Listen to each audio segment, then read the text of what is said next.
I forgive you. We love the idea of being a forgiving person.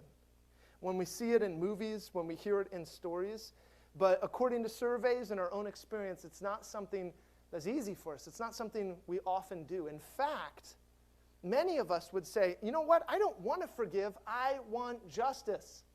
That final Cinderella was weak. She should have killed the stepmother.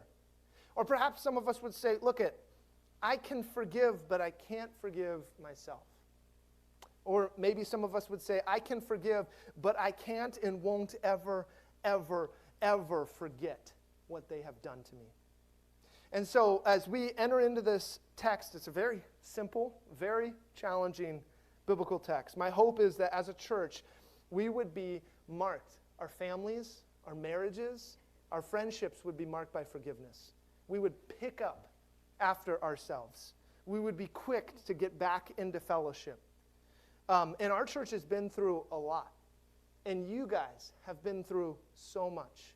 I know many of you who have been betrayed.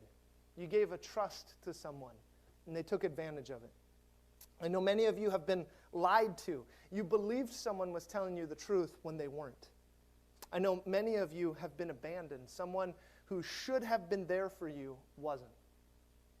And all of this creates great tension in our lives. Will we forgive or will we withhold forgiveness? There is a unique temptation towards bitterness and resentment that lies in all of us.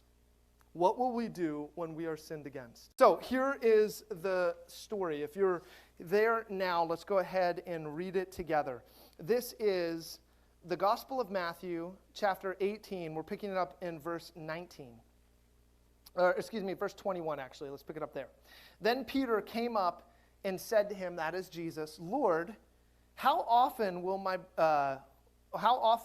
brother sin against me and I forgive him?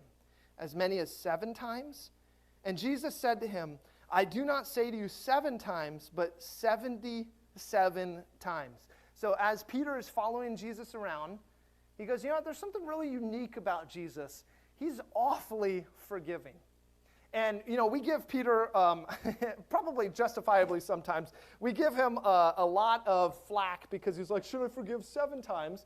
But for some of you who are Bible students, you know that this was a common teaching among rabbis. You are to forgive 7 times.